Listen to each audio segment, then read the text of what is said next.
नमस्कार, आप देख रहे हैं खबरदार। मैं हूं आपके साथ चित्रा त्रिपाठी। आज खबरों के लेंस में सबसे पहले कौन सी बड़ी खबरें हैं उसके बारे में जल्दी से आपको दे देते हैं जानकारी। देश को कल नए साल के पहले दिन पहली कोरोना वैक्सीन का गिफ्ट मिला था। आज देश को स्वदेशी वैक्सीन का तोहफा भी मिल गया है। एक्सपर्ट पैनल ने भारत बायोटेक की कोवैक्सीन को इमरजेंसी इस्तेमाल की मंजूरी देने की सिफारिश कर दी है। कोवैक्सीन 100% शुद्ध स्वदेशी वैक्सीन है, जिसे मंजूरी मिलने के बाद अब जल्द ही वैक्सीनेशन की डेट का ऐलान भी हो सकता है। लेकिन वैक्सीनेशन से पहले आज देश भर में वैक्सीनेशन का ड्राई रन हुआ। असली वैक्सीनेशन से पहले आप इसे महा रिहर्सल कह सकते हैं, क्योंकि कोरोना की वैक्सीन के अलावा इस ड्राई रन में बाकी सब कुछ असली था, जिसकी ग्राउंड रिपोर्ट भी हम आपको आगे दिखाएंगे। लेकिन इन सबके बीच सबके मन में एक सवाल ये भी कि क्या वैक्सीन सबको मुफ्त में लगाई जाएगी। आज केंद्रीय स्वास्थ्य मंत्री ने बताया है कि पहले फेज में 3 करोड़ हेल्थ वर्कर्स और फ्रंटलाइन वर्कर्स को ये वैक्सीन मुफ्त में लगेगी। आगे का फैसला बाद में किया जाएगा, यानी अभी मुफ्त की वैक्सीन पर सस्पेंस बना हुआ है। इसके बाद हम आपको किसान आंदोलन से जुड़ी हुई एक ट्रैक्टर रिपोर्ट दिखाएंगे। 4 जनवरी को सरकार के साथ अगले दौर की बातचीत से पहले आंदोलनकारी किसानों ने एक बार फिर से अपना रुख कड़ा कर लिया है। मैंने हरियाणा के भिवानी में आंदोलनकारी किसानों के एक गांव में जाकर ट्रैक्टर से सफर तय किया और वहां किसानों के मन की बात को जानने और समझने की कोशिश की है। ये विशेष रिपोर्ट आपको जरूर देखनी चाहिए। लेकिन सबसे पहले इस वक्त की सबसे बड़ी खबर का हम रुख करेंगे। कोरोना वैक्सीन की एक्सपर्ट कमेटी ने भारत के स्वदेशी टीके कोवैक्सीन को इमरजेंसी इस्तेमाल की मंजूरी दे दी है। क्लिनिकल ट्रायल मोड में अतिरिक्त सावधानियों के साथ हैदराबाद की कंपनी भारत बायोटेक की वैक्सीन के इमरजेंसी इस्तेमाल को मंजूरी मिली है। ऑक्सफोर्ड एस्ट्राजेनेका की कोविशील्ड के बाद भारत में ये दूसरी वैक्सीन है जिसके इमरजेंसी इस्तेमाल की इजाजत मिली है। ऑक्सफोर्ड की वैक्सीन कोविशील्ड को भारत में पुणे का सीरम इंस्टीट्यूट बना रहा है। ऑक्सफोर्ड की कोविशील्ड और भारत बायोटेक के कोवैक्सीन दोनों को अभी भी भारत में डीजीसीआई की मंजूरी मिलनी बाकी है। 2 दिनों तक एक्सपर्ट कमेटी की बैठक में अहमदाबाद के कैडिला हेल्थ केयर की वैक्सीन के 3rd फेज ट्रायल को भी मंजूरी दे दी गई है। तो नए साल की शुरुआत में ही ये दोनों अच्छी खबरें सामने आई। फिलहाल कोरोना के जिस स्वदेशी टीके की मंजूरी एक्सपर्ट कमेटी से मिली है, उसको वैक्सीन को Bharat biotech, Indian council of medical research और नेशनल इंस्टीट्यूट ऑफ वायरोलॉजी के साथ मिलकर तैयार किया जा रहा है। पिछले साल नवंबर में कोवैक्सीन के तीसरे चरण के ट्रायल के लिए भारत बायोटेक को इजाजत मिली थी। 7 दिसंबर को भारत बायोटेक ने आपात स्थिति में वैक्सीन के इस्तेमाल की इजाजत मांगी थी। आज एक्सपर्ट कमेटी ने भारत बायोटेक के जिस वैक्सीन को मंजूरी दी है उसे मेडिकल की भाषा में इनएक्टिवेटेड वैक्सीन कहते हैं। इस तरह की वैक्सीन में वायरस के जेनेटिक मटेरियल को नष्ट कर दिया जाता है, जिससे ये दोबारा ना पनपे। इस तरह की वैक्सीन बेहद सुरक्षित मानी जाती है। यहां तक कि बीमार व्यक्तियों के लिए भी इस तरह की वैक्सीन सुरक्षित होती है। हालांकि इस तरह की वैक्सीन का एक कमजोर पक्ष यह है कि इससे वायरस से इम्यूनिटी ज्यादा दिनों तक नहीं रहती है, इसीलिए ऐसी वैक्सीन के बूस्टर डोज लेने पड़ते हैं। तो फिलहाल आज ये अच्छी खबर सामने आई और यकीनन अब उम्मीदें इसी के साथ और ज्यादा बढ़ जा रही हैं कि वैक्सीनेशन की जो प्रक्रिया है उसकी जल्द से जल्द शुरुआत हो पाए।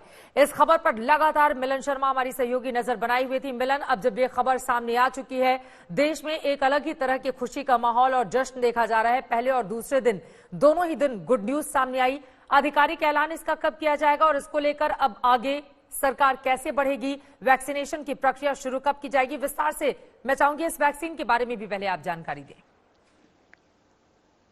देखिए चित्रा, ये वाकई में एक बहुत अच्छी खबर सामने आई है। लगातार पिछले 2 दिनों से नए साल में सब्जेक्ट एक्सपर्ट कमेटी का पैनल इस पर संज्ञान लेता रहा है। पहले उन्होंने कोविशील्ड को इमरजेंसी यूज ऑथराइजेशन अप्रूवल के लिए रेकमेंड किया और आज दूसरे दिन जब मीटिंग हुई तो उन्होंने एसईसी पैनल में भारत बायोटेक की कोवैक्सीन को भी ये इमरजेंसी अप्रूवल दिया। ये समझना बहुत जरूरी है कि एसईसी पैनल ने कहा है कि पब्लिक इंटरेस्ट को देखते हुए, लार्जर पब्लिक इंटरेस्ट, क्योंकि इस वक्त हम भारत में देख रहे हैं यूके का कोरोना वायरस का नया स्ट्रेन भी आ चुका है, म्यूटेंट स्ट्रेन। सो उसको देखकर भी यहाँ पर जो है 2 वैक्सीन की जरूरत पड़ेगी भारत को। हालांकि कोविशील्ड अपनी तरफ से 50 मिलियन से ऊपर डोजेस बना चुकी है, लेकिन भारत की पॉपुलेशन को देखते हुए इतनी ज्यादा वैक्सीन की हमें जरूरत है। और इसको देखकर एसईसी पैनल ने अब ड्रग कंट्रोलर से कहा है कि आप इन 2 वैक्सीन को इमरजेंसी यूज ऑथराइजेशन दे। ध्यान रखना होगा कि मार्केट में ये वैक्सीन अवेलेबल नहीं होंगी अभी चित्रा, ये वैक्सीन सरकार प्रोक्योर करेगी और स्टेट्स में डिस्ट्रीब्यूट करेगी। तो कुछ ही दिनों में चित्रा, आज ड्राई रन भी हुआ था और काफी स्टेट्स में ये सक्सेसफुली किया गया। कुछ ही दिनों में अब हम इसका औपचारिक जो है अनाउंसमेंट देखेंगे और बस कुछ ही दिनों में हम देखेंगे कि वैक्सीन की जो प्रक्रिया है भारत में वो शुरू हो जाएगी। भारत उन देशों की लिस्ट में आ जाएगा जो अब लोगों को वैक्सीन देना शुरू कर देगा। चलिए, बहुत शुक्रिया मिलन शर्मा इस जानकारी के लिए। और जो उम्मीद आपने जताई है, उम्मीद भी यही कर सकते हैं कि जिस तरह से नए साल का आगाज हुआ है, बहुत जल्द जो वैक्सीन है उसकी पूरी प्रक्रिया की शुरुआत हो, वैक्सीनेशन शुरू किया जाए ताकि कोरोना को जड़ से खत्म किया जा सके। फिलहाल आपने अंग्रेजी में एक कहावत जरूर सुनी होगी, practice makes a man perfect. Hindi में इस कहावत का अर्थ यह है कि अभ्यास करने से इंसान किसी काम को करने में महारत हासिल कर लेता है। ऐसा ही एक अभ्यास आज पूरे देश ने किया है। कोरोना वैक्सीनेशन के ड्राई रन को सफलतापूर्वक पूरा करके देश के लगभग 19 राज्यों और केंद्र शासित प्रदेशों में चुनिंदा सेंटर्स पर कोरोना वैक्सीनेशन की फुल ड्रेस रिहर्सल हुई।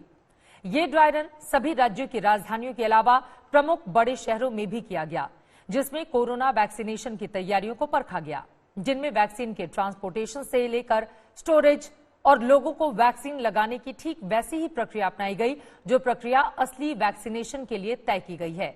इस ड्राई रन में सिर्फ वैक्सीन नकली थी, बाकी सब कुछ असली था। इसमें 125 जिलों के 260 से ज्यादा सेंटर शामिल थे। हर सेंटर में 25 लोगों को वैक्सीन की डमी डोज लगाई गई। ये एक तरह से कोरोना वैक्सीनेशन की शुरुआत से पहले फाइनल रिहर्सल थी, जिसके बाद अब जल्द ही असली वैक्सीनेशन की शुरुआत हो सकती है। ये ड्राई रन इसलिए भी महत्वपूर्ण था क्योंकि देश को एक नहीं बल्कि दो कोरोना वैक्सीन मिल गई है, जिनके नाम है कोविशील्ड, जिसे सीरम इंस्टीट्यूट ने तैयार किया है। और अब जल्द ही कोरोना वैक्सीनेशन की डेट का भी ऐलान हो सकता है। ये वैक्सीनेशन प्रोग्राम कैसे वर्क करेगा, इसका अंदाजा आपको ड्राई रन की ये ग्राउंड रिपोर्ट देखकर जरूर हो जाएगा।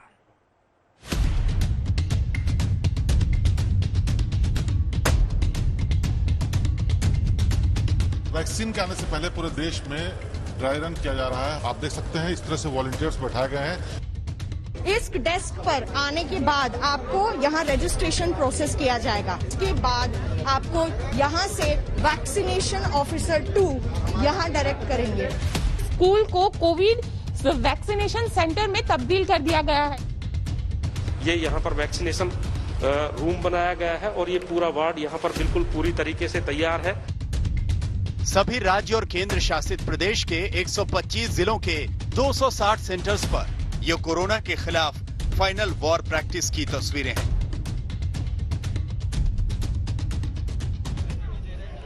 जिसका रिव्यू खुद केंद्रीय स्वास्थ्य मंत्री ने दिल्ली के जीटीबी अस्पताल जाकर किया, जिसे ड्राई रन के लिए चुना गया था। इस ड्राई रन में सिर्फ वैक्सीन की डोज डमी यानी नकली थी, बाकी सब कुछ असली था, ठीक वैसा जैसे असली वैक्सीनेशन के दौरान होना है। 4 स्टेट्स में जो वैक्सीनेशन सेंटर्स पर ड्राई रन के अंदर जो फीडबैक्स मिले, उन फीडबैक्स में से जो भी हमें हमारी डिटेल्ड गाइडलाइंस में और फर्दर इम्प्रूवमेंट्स, एनहेंसमेंट्स, बेटरमेंट करना था, वो सब और फर्दर छोटे छोटे भी इनपुट्स अगर कोई मिले, उनको हम लोगों ने इम्प्रूव करके सारे देश को गाइडलाइंस को इम्प्रूवमेंट्स के साथ शेयर किया। ड्राई रन की प्रोसेस में वैक्सीनेशन के मुख्य तौर पर 5 चरणों को शामिल किया गया। पहला, बेनिफिशियरी यानी जिन लोगों को डमी वैक्सीन लगाई जानी है उनको जानकारी देकर सेंटर पर बुलाना। दूसरा, सेंटर पर बेनिफिशियरी के डॉक्यूमेंट्स का वेरिफिकेशन करना।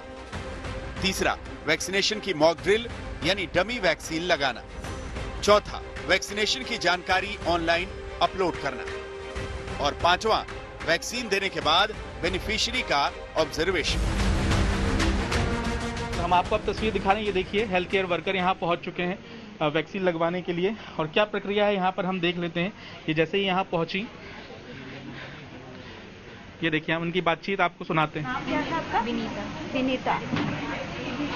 यहाँ पर ये चेक कर रही हैं कि लिस्ट में विनीता का नाम है या नहीं है। और उसके बाद यहाँ पर जो भी कार्रवाई है, ये देखिए, सिरिंज यहाँ पर निकाल ली गई है कुछ इस तरह से। और सिरिंज निकालने के बाद यहाँ पर अब वैक्सीन जिसमें रखी हुई है बॉक्स में, यहाँ से वैक्सीन, ये देखिए, ये वैक्सीन यहाँ पर निकाल ली है इन्होंने कुछ इस अंदाज में। हम आपको लाइव ड्राई रन की तस्वीर दिखा रहे हैं, ये देखिए। और ये वैक्सीन जो है यहाँ हेल्थ केयर वर्कर को लाइव इस वक्त दी जा रही है। और ये इसके बाद यहाँ पर इन्हें समझाया जा रहा है। इसके बाद हल्का सा स्वेलिंग और दर्द हो सकता है। आपको आधा घंटे के लिए ऑब्जर्वेशन रूम में बैठना है। कोई भी दिक्कत हो, ऑलरेडी वहाँ स्टाफ फोटो ले लेना, आप उनको कॉल कर सकते हो, ठीक है। इसके बाद भी अगला टीकाकरण की तिथि और स्थल आपको SMS द्वारा प्राप्त किया जाएगा और उसमें आप उसी दिन जाकर लगवा लीजिए।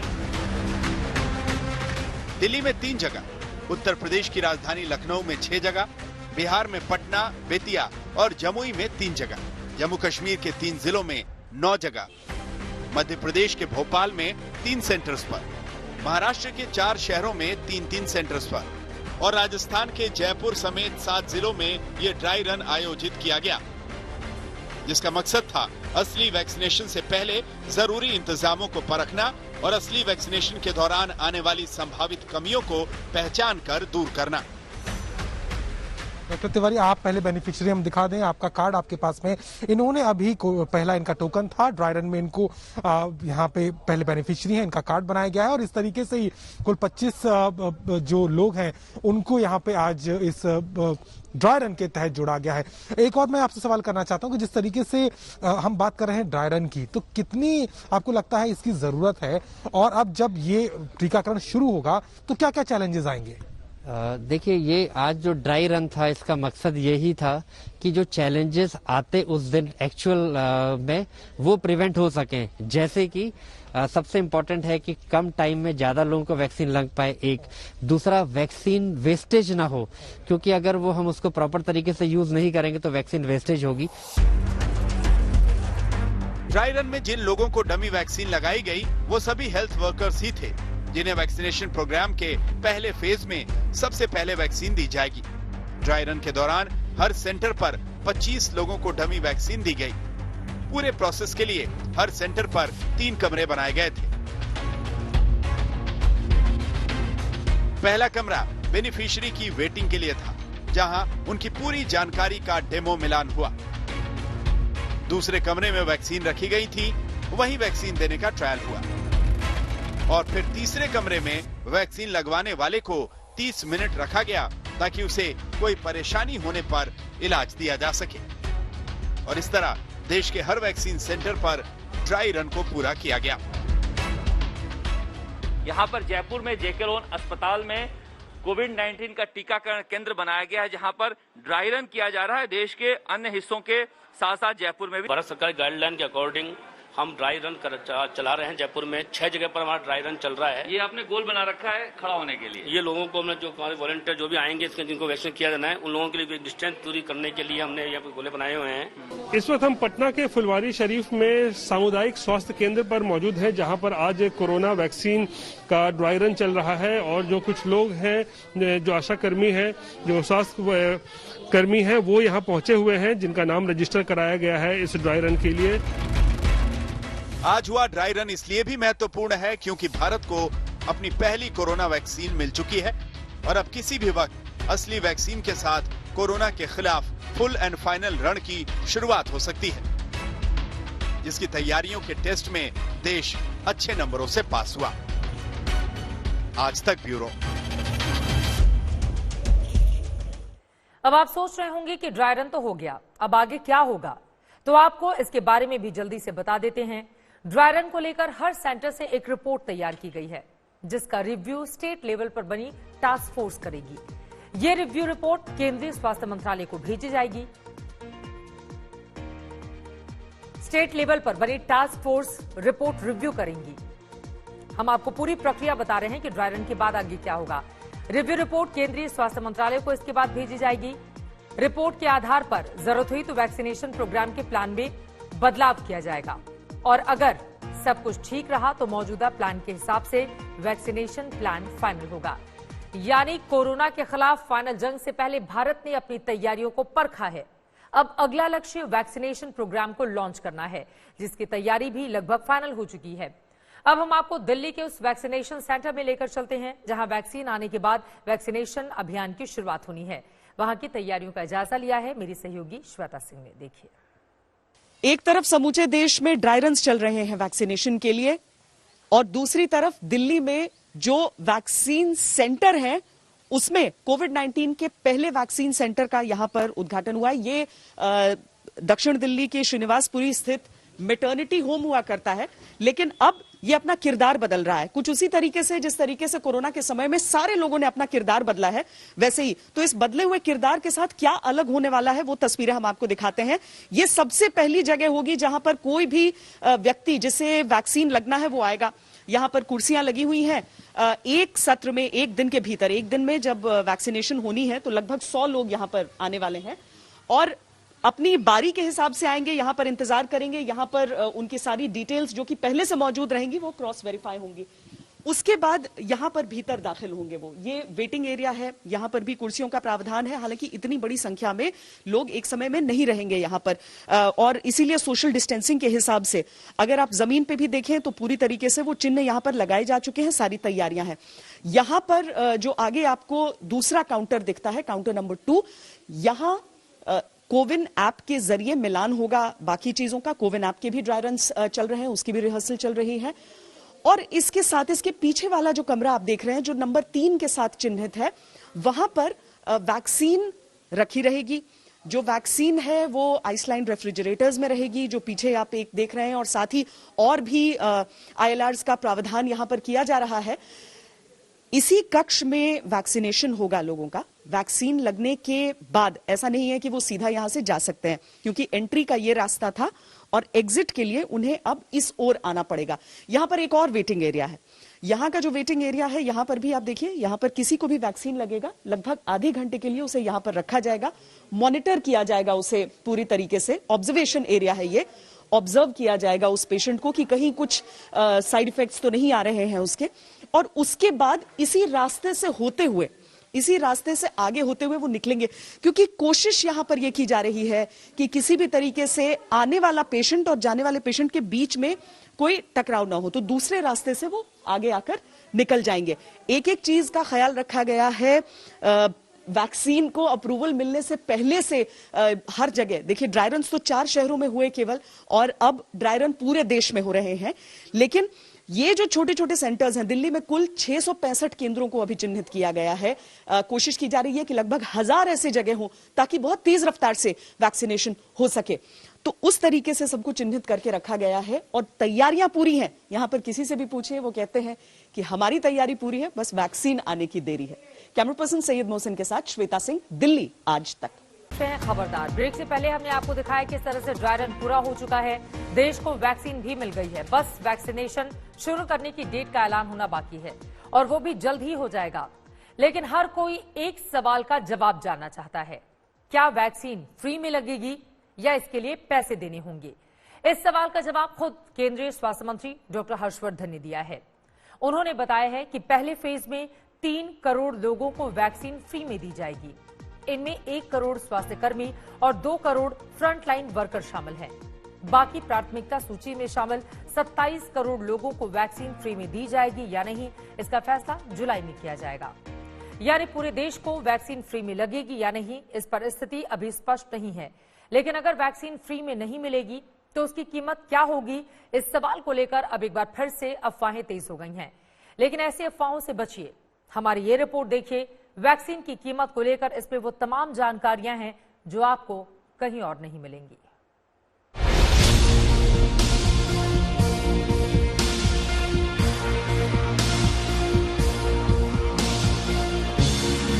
दिल्ली के जीटीबी अस्पताल में ड्राई रन का जायजा लेने के बाद चेहरे पर हर्ष का भाव लिए देश के स्वास्थ्य मंत्री से जब वैक्सीन का भाव पूछा गया तो उनका जवाब सुनिए। सर, वैक्सीन जो है वो फ्री होगी लोगों के लिए या उन्हें कीमत देनी पड़ेगी? दिल्ली में जैसे फ्री है, दिल्ली में नहीं, सारे देश में फ्री हो। सर, फ्री वैक्सीन की खुशखबरी सुनकर देश में हर्ष की लहर दौड़ पड़ी। लोगों ने तो फ्री वैक्सीन के लिए सरकार का धन्यवाद भी शुरू कर दिया। मोदी साहब जी के बहुत ज्यादा हम शुक्रगुजार हैं कि उन्होंने फ्रंट लाइन वॉरियर्स मीन्स हमें एक हॉस्पिटल एम्प्लॉयज को पहले चुना। जिसको एक व्यक्ति को जिसके घर में हो जा रहा है उसको पूरी फैमिली उसकी इफेक्ट हो रही है। तो ये वैक्सीन मुझे लगता है कि बहुत लोगों को जो है लगने के बाद जो राहत मिलेगी। पूरी फैमिली ऐसे मतलब थी जिनको बहुत ही मतलब यहाँ तक कि मतलब रोना आ रहा था। उनके लिए मतलब जब ये वैक्सीन हम दे देंगे तो उनकी मतलब खुशहाल जीवन है कि उनको लगेगा कि हम अब मतलब सेफ हो गए। लोग फ्री वैक्सीन की खुशी मना ही रहे थे कि फ्री वैक्सीन की बात अफवाह साबित हो गई, जिसकी रियलिटी भी खुद देश के स्वास्थ्य मंत्री ने ही बताई, लेकिन ट्विटर के जरिए। तो रियलिटी ये है कि अभी सिर्फ 3 करोड़ कोरोना वॉरियर्स को ही वैक्सीन फ्री में लगेगी। पहले फेज में बाकी 27 करोड़ आम जनता को वैक्सीन फ्री में देनी है या नहीं, ये सरकार जुलाई में तय करेगी। यानी सबको मुफ्त में वैक्सीन देने के ऐलान का खंडन भी खुद स्वास्थ्य मंत्री ने कर दिया, जिन्होंने आज ही लोगों से वैक्सीन को लेकर अफवाहों से बचने की अपील भी की है। मेरा देश के लोगों को ये अपील है कि किसी भी अफवाह में ना जाएं। भारत की सरकार प्रधानमंत्री नरेंद्र मोदी जी के नेतृत्व में सारे देश के लोगों को कोविड से हर प्रकार की प्रक्रिया के माध्यम से सुरक्षित रखना चाहती है। सबसे प्राइम हम लोगों का क्राइटेरिया अगर है तो वैक्सीन के ट्रायल्स में वो सेफ्टी है, एफिकेसी है, उसकी इम्यूनोजेनिसिटी है और इनमें से किसी भी चीज के ऊपर कोई कॉम्प्रोमाइज नहीं है। देश तो वैक्सीन के लिए कब से तैयार बैठा है। अब वैक्सीन भी आने वाली है, लेकिन देश को ना तो ये पता है कि वैक्सीन फ्री में होगी या नहीं, और अगर फ्री नहीं होगी तो कितने की होगी। जानकार कहते हैं कि केंद्र सरकार शुरुआत में फ्री वैक्सीनेशन के जरिए कोरोना वॉरियर्स को वैक्सीन देगी। उसके बाद आम जनता के लिए सब्सिडी रेट पर वैक्सीन की कीमत तय कर सकती है। हालांकि राज्य सरकारें चाहें तो लोगों को अपने खर्च पर फ्री वैक्सीन मुहैया करवा सकती है। यानी अगर केंद्र सरकार की तरफ से फ्री वैक्सीन नहीं दी जाती तो राज्य सरकारें केंद्र सरकार से पैसों में खरीद कर लोगों को वैक्सीन फ्री में दे सकती है, जैसा कि दिल्ली सरकार ने तय किया है। चुनौती ये होगी कि क्या उसके लिए लोगों को पैसे देने होंगे अपनी ओर से या ये सरकार की ओर से होगी। देखिए, दिल्ली में वैसे भी किसी दवाई के पैसे नहीं लगते हैं, सरकार कर रही है, बिल्कुल फ्री होगा। दिल्ली के लोग चाहें तो फ्री वैक्सीन के लिए खुश हो सकते हैं, लेकिन अन्य राज्यों के लोगों को अभी इंतजार करना होगा, क्योंकि केंद्र सरकार की तरह राज्य सरकारें भी अभी वैक्सीन की कीमत को लेकर किसी नतीजे पर नहीं पहुंची हैं। जहां हमने कोरोना की लड़ाई बहुत सुचारू रूप से लड़ी और उसी तरह अब हम वैक्सीन की भी पूरी तैयारी में, हमारी कोल्ड चेन पूरी तरह डेवलप हो गई है। कोल्ड चेन में ये सुनिश्चित किया गया है कि एंड पॉइंट तक नियत टेम्परेचर पर हमें वैक्सीन उपलब्ध हो सके। में 7 करोड़ से ज्यादा लोग हैं, 7 करोड़ लोगों को वैक्सीन लगेगी कि नहीं लगेगी, तो इसका इंतजाम भारत सरकार क्या करेगी। रहा सवाल, हमने जो कोल्ड स्टोरेज है वो तैयार कर लिए, हमने जो कोल्ड चेन है वो तैयार कर ली, इसके प्रिक्योरमेंट के लिए जितनी भी सुविधाएं हैं वो राजस्थान में हमने विकसित कर ली। जहाँ तक वैक्सीन के दाम की बात कर रहे हैं तो मैंने पहले भी बोला था कि केंद्रीय स्वास्थ्य मंत्री डॉक्टर हर्षवर्धन के बयान से ये पता चला है कि पहला और दूसरे जो फेज में इसमें कोई शुल्क नहीं लगेगा। आगे जैसे निर्णय केंद्र सरकार का आता है हम लोग उसी का पालन करेंगे। 5 करोड़ वैक्सीन रेडी हैं, ऐसी हम लोगों को जानकारी थी, तो उनकी सप्लाई जैसी राज्यों में उपलब्ध हो जाएगी तो वैक्सीनेशन चालू हो जाएगा। 14 तारीख भी हो सकता है, उसके आसपास भी हो सकता है, कोई निश्चित तिथि नहीं। तो अगर वैक्सीन फ्री में नहीं मिलेगी तो कितने रुपए में मिलेगी, इसका जवाब सीरम इंस्टीट्यूट से बेहतर और कौन दे सकता है, जिसने कोविशील्ड तैयार की है, जो भारत की पहली कोरोना वैक्सीन बनी है। सीरम इंस्टीट्यूट के मुताबिक भारत सरकार को कोविशील्ड की 2 डोज 400 रुपए की पड़ेगी। आम जनता को इस वैक्सीन की 2 डोज के लिए 2000 रुपए खर्च करने पड़ सकते हैं। आज तक ने पुणे में कोविशील्ड की लैब का दौरा किया था। इसी दौरान सीरम इंस्टीट्यूट के आधार पूनावाला ने वैक्सीन की कीमत बताई थी। पहले तो गवर्नमेंट को हम 200 रुपये में पर डोज देंगे, मतलब एक आदमी को 400 रुपये में मिलेगी। वो गवर्नमेंट को स्पेशल प्राइस दे रहे क्योंकि गवर्नमेंट करोड़ों डोज लेने वाली है, ऐसे स्पेशल प्राइस दिए है। प्राइवेट सप्लाईज में जब 2-3 महीने बाद आएगी तब एक आदमी को 1000 रुपये एक डोज के लिए देना पड़ेगा। उसमें वो रिटेलर्स को 200-300 रुपये मिलेगी और हमें हमारे हाथ में 600 या 700 रुपये मिलेंगे। तो मतलब अगर एक आदमी को लगाना है तो उसके लिए 2000 रुपये हुए प्राइवेटली। बरोबर, प्राइवेटली जब उनको खुद पैसे से देना है और लेना है, उनको 2000 की प्राइस देने पड़ेगी। मतलब अगर सरकार ने फ्री वैक्सीन का फैसला किया तो ठीक, वरना ओपन मार्केट में कोरोना की कोविशील्ड वैक्सीन के लिए आपको 2000 रुपए खर्च करने पड़ सकते हैं। देश की बड़ी जनसंख्या के लिए ये कोई छोटी रकम नहीं है। दिल्ली से पंकज जैन और मिलन शर्मा के साथ आज तक ब्यूरो। एक और जहां कोरोना वैक्सीन किसको मुफ्त मिलेगी या नहीं, इस पर माथापच्ची हो रही है, तो वहीं दूसरी ओर वैक्सीन को लेकर एक नई राजनीति भी शुरू हो गई है। उत्तर प्रदेश के पूर्व मुख्यमंत्री और समाजवादी पार्टी के नेता अखिलेश यादव ने यह कहकर विवाद को जन्म दे दिया है कि मैं बीजेपी की वैक्सीन नहीं लगवाऊंगा। अखिलेश यादव के इस बयान के बाद बीजेपी उन पर हमलावर हो गई है, लेकिन अखिलेश यादव अपने बयान पर अड़े हुए हैं। उनका कहना है कि बीजेपी कोरोना पर राजनीति करती है। हालांकि उन्होंने ये सफाई भी दी कि बीजेपी की वैक्सीन कहने का मतलब ये नहीं कि उन्हें वैज्ञानिकों की क्षमता पर भरोसा नहीं है। अखिलेश ने कहा कि उन्हें बीजेपी राज में चिकित्सा व्यवस्था पर भरोसा नहीं है। आप भी कोरोना वैक्सीन पर राजनीति के साइड इफेक्ट वाली ये रिपोर्ट देखिए।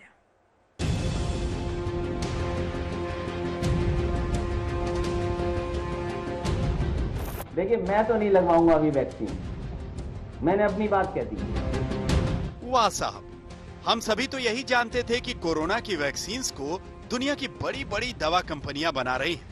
धुरंधर मेडिकल रिसर्चर लगे हुए हैं। कोरोना के टीके के लिए मेडिकल एक्सपर्ट्स की जोर आजमाइश चल रही है। लेकिन वाह रे यूपी की राजनीति। समाजवादी पार्टी के मुखिया और यूपी के पूर्व मुख्यमंत्री अखिलेश यादव बीजेपी का टीका नहीं लगवाएंगे। भरोसा नहीं है बीजेपी की सरकार पर। देखिए, मैं तो नहीं लगवाऊंगा अभी वैक्सीन, मैंने अपनी बात कह दी, और वो भी बीजेपी लगाएगी उसका भरोसा करूंगा मैं? अरे जाओ भाई, अरे अपनी सरकार आएगी, सबको फ्री वैक्सीन लगेगी। अखिलेश यादव को भी दवा कंपनियों की काबिलियत पर शक नहीं होगा, लेकिन सवाल राजनीति का है, सवाल बीजेपी की सरकारों का है। जिस सरकार ने ताली थाली और हेलीकॉप्टर उड़ाए हों अस्पतालों पे, क्या जरूरत है इतनी बड़ी चेन की? क्यों वैक्सीन की क्या जरूरत है? हम लोग आप सब बिना मास्क के बैठे हुए हैं। ये केवल कोविड उनके लिए, विपक्ष के लिए, कि कोई कार्यक्रम न कर ले विपक्ष, और ये चलाएंगे इसी के बहाने महंगाई, इसी के सामने बेरोजगारी, इसी से अन्याय छिपाएंगे अपना। अब जब अखिलेश यादव ने बीजेपी का टीका नहीं लगवाने का ऐलान किया तो यूपी के उप मुख्यमंत्री केशव प्रसाद मौर्य आग बबूला हो उठे। जब अखिलेश ने कहा कि बीजेपी का टीका नहीं लगवाएंगे तो मौर्य बोल बैठे, आप तो वैज्ञानिकों का अपमान कर रहे हैं।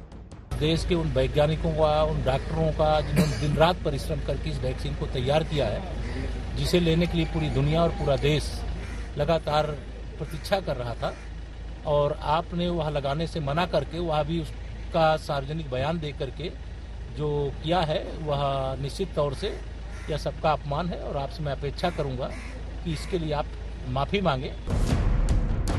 जमकर बीजेपी के दूसरे नेताओं ने भी समाजवादी नेता की इस विशेष टीका टिप्पणी पर नाराजगी जताई। मैं समझता हूं कि ये सोच गलत है और प्रदूषित सोच है कि अचीवमेंट है, अचीवमेंट को सकारात्मक रूप में लेना चाहिए, लेकिन लोग नकारात्मक रूप में इसको भी राजनीति से जोड़ के और देखते हैं, तो ये उनके लिए उचित नहीं है जनता के लिए। देखिए, अखिलेश यादव जी ने कोविड-19 के वैक्सीन को लेकर जिस प्रकार का बयान दिया है, वो न केवल गैर जिम्मेदाराना बयान है, बल्कि कहीं न कहीं जनता के बीच में एक भ्रम फैलाने की कोशिश भी की है और राजनीति करने की कोशिश की है। वैक्सीन जैसे गंभीर मसले पर किसी प्रकार की राजनीति ये उचित नहीं है, ये अधर्म है, ये अनुचित है। बीजेपी का टीका वाले अखिलेश के बयान पर राजनीतिक घमासान चल ही रहा था कि लगे हाथ समाजवादी पार्टी से एमएलसी आशुतोष सिन्हा को अखिलेश यादव के बयान में तथ्य दिखने लगे। उन्होंने समझाया है कि वैक्सीन में हो सकता है कुछ ऐसा हो कि नुकसान हो जाए। वो नहीं लगवा रहे हैं तो हमें लगता है कि कहीं न कहीं उस वैक्सीन में कुछ ऐसी चीजें हों कि नुकसान हो जाए, और हमें लगता है कि बाद में लोग कह दें कि नहीं जनसंख्या कम करने के लिए मारने के लिए लगा दिए वैक्सीन, तो आप नपुंसक बना कुछ भी हो सकता है। तो इसलिए अगर आदरणीय अखिलेश यादव जी ने इस बात को कहा है तो हमें लगता है सिर्फ समाजवादी पार्टी नहीं पूरे प्रदेश की किसी जनता को वैक्सीन नहीं लगवाना चाहिए। अब इन बयानों पर यही कह सकते हैं कि राजनीति जो न कराए। वैसे अखिलेश के बयान से उत्साहित हो गए समाजवादी पार्टियों को उनकी सफाई वाला ट्वीट भी पढ़ना चाहिए। अखिलेश ने कहा है, हमें वैज्ञानिकों की दक्षता पर पूरा भरोसा है, पर भाजपा की ताली थाली वाली अवैज्ञानिक सोच और भाजपा सरकार की वैक्सीन लगवाने की उस चिकित्सा व्यवस्था पर भरोसा नहीं है जो कोरोना काल में ठप सी पड़ रही। हम भाजपा की राजनीतिक वैक्सीन नहीं लगवाएंगे। सपा की सरकार वैक्सीन मुफ्त लगवाएगी। इस बीच वैक्सीनेशन पर यूपी के मुख्यमंत्री योगी आदित्यनाथ का भी बड़ा बयान आया है। प्रधानमंत्री से लेकर देश के स्वास्थ्य मंत्री ने अभी वैक्सीनेशन की शुरुआत की कोई तारीख नहीं बताई है, लेकिन लगता है योगी जी ने कैलेंडर में इसकी पक्की तारीख देख ली है। आज जब हम 21 की शुरुआत में हैं, तो बहुत विश्वास के साथ कह सकते हैं कि आज प्रदेश के अंदर ड्राई रन हो रहा है, एक ट्रायल किया जा रहा है कि वैक्सीनेशन का कार्यक्रम कैसे होना है। 5 तारीख को पूरे प्रदेश के अंदर होगा और फिर हम विश्वास के साथ कह सकते हैं कि मकर संक्रांति के आसपास हम लोग वैक्सीन लेकर के प्रदेश की जनता के लिए वैक्सीन लेकर के भी हम प्रदेश के अंदर और देश के अंदर इस कार्यक्रम को आगे बढ़ा करके इस सदी की सबसे बड़ी महामारी को परास्त करने में सफल होंगे। वैक्सीनेशन राष्ट्रीय संकल्प है और टीम इंडिया की तरह इसमें शामिल होने की उम्मीद सभी से की जानी चाहिए, लेकिन राजनीति के ये साइड इफेक्ट्स हैं जिससे राजनीति बच नहीं पा रही। मिर्जापुर से सुरेश कुमार सिंह के साथ कुमार अभिषेक, लखनऊ, आज तक। वैक्सीन की राजनीति आपने देख ली, अब इसके बाद बात कर लेते हैं किसान आंदोलन की राजनीति की। 4 जनवरी को एक बार फिर से किसान नेताओं के साथ सरकार की अहम बैठक होगी। इस बैठक से पहले किसान नेताओं की ओर से साफ कहा गया है कि अगर तीनों कृषि कानूनों को रद्द नहीं किया गया तो उनका आंदोलन और तेज होगा। कृषि कानूनों पर किसान संगठनों के इस तेवर के बीच में मैं आंदोलनकारी किसानों के गांव तक गई। मैंने हरियाणा के भिवानी में ट्रैक्टर से पूरे गांव की ग्राउंड रिपोर्ट तैयार की है, देखिए।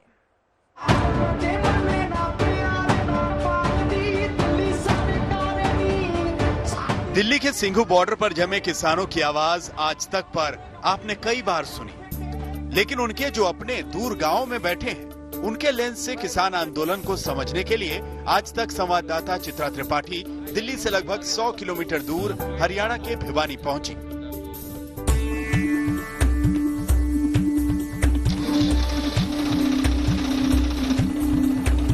आज तक की टीम ट्रैक्टर से भिवानी के गागड़बास गांव के हर कोने तक पहुंची ताकि माहौल की सच्ची रिपोर्ट आप तक पहुंच सके। नए साल की नई सुबह हो चुकी है, लेकिन किसानों की जिंदगी की नई सुबह कब होगी ये अपने आप में बड़ा सवाल है। वैसे पुराने साल में ही यानी कि 2020 में सरकार ने इनकी 4 प्रमुख मांगों में से 2 मांगे तो मान ली हैं, लेकिन 2 बड़ी मांगे अभी भी ऐसी हैं जो बाकी हैं।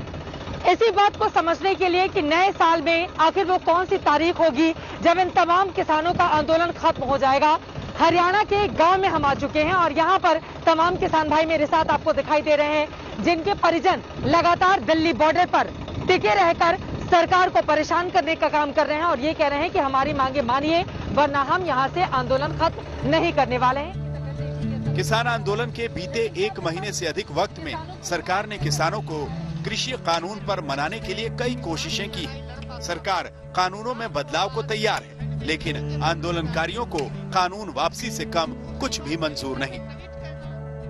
सबसे बड़ी समस्या आप लोगों की क्या रही? क्योंकि सरकार ने 2 मांगे तो मान ली हैं, अब एक कदम अगर उन्होंने आगे बढ़ाया है, वो आपके सामने झुके हैं, तो आप लोग भी संशोधन के प्रस्ताव को लेकर आगे क्यों नहीं बढ़ते हैं? सबसे पहले तो चित्रा जी, आपके जो ये दर्शक हैं आज तक के, उनको सबको मेरा नमस्कार। जो हमारी मेन मांगे हैं चित्रा जी, एमएसपी की खरीद की गारंटी, एक तो वो जरूरी है, और 3 ये काले कानून लेके आए हैं ये रद्द किए जाएं। हमारी मेन मांगे तो यही है, मेन मुद्दा तो यही है मैडम, वो तो थे ही नहीं इसमें। आप लोग अड़े हुए हैं ये कहा जा रहा है, क्या आपको विपक्ष भड़काने का काम कर रहा है? नहीं मैडम जी, विपक्ष कोई भड़का नहीं रही है। हाँ। पेट की अग्नि भड़का रही है, भूख प्यास भड़का रही है, नहीं, सुधार के लिए हमने सरकार को चुना था, उनके अच्छे सुधारों को मानने भी गए। अच्छा, सरकार सुधार नहीं कर रही है, आपको लग रहा है सरकार सुधार करिए, इनमें सुधारों में और सुधार की जरूरत है, और ज्यादा सुधार की जरूरत है। कृषि कानून पर जब आर पार की लड़ाई है तो आंदोलनकारी मांगे न माने जाने पर अपने प्रदर्शन को और तेज करने की चेतावनी दे रहे हैं। दिल्ली बॉर्डर पर जमे किसानों की मदद के लिए गागड़वास जैसे गांवों के किसान पूरी तरह साथ खड़े हैं।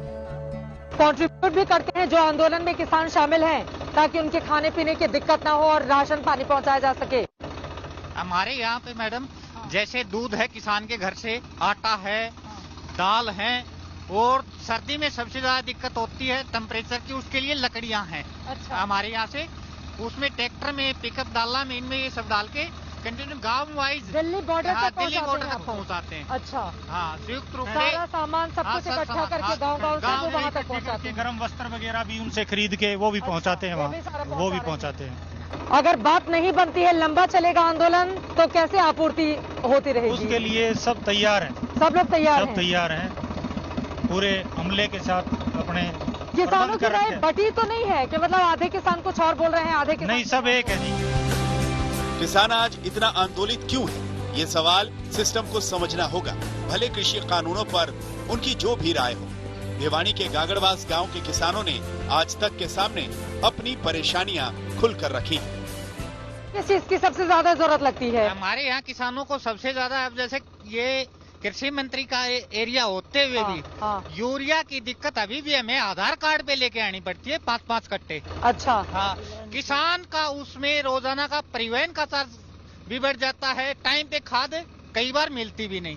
और दूसरी बड़ी समस्या हमारे हरियाणा में जो गऊ को लेके है, किसान रात दिन उनकी रखवाली करता रहता है, कभी किसी छोर से घुस जाती है, कभी किसी छोर से। ये गऊ का भी हमारे हरियाणा में एक बड़ा परेशानी का कारण है। अलग अलग हिस्सों में जाकर जो बातचीत हम कर रहे हैं उससे ये कम से कम समझ में आ रहा है कि दरअसल अभी तक सरकार तीनों कानून के मसले पर और साथ ही एमएसपी के मामले में किसानों को समझा पाने में पूरी तरह से नाकाम रही है। यहाँ पर कुछ महिलाएं हमें नजर आ गई उपले बनाते हुए, इसीलिए रुककर हमने सोचा कि महिलाओं की आवाज को भी सुनना बहुत जरूरी है, क्योंकि पुरुषों के साथ कंधे से कंधा मिलाकर ये भी उस आंदोलन का हिस्सा बन रही हैं, वो भी तब जब कड़ाके की ठंड पड़ रही है और बार बार सरकार की ओर से अपील की जा रही है कि महिलाएं और बच्चे वापस गाँव में भेज दिए जाएं।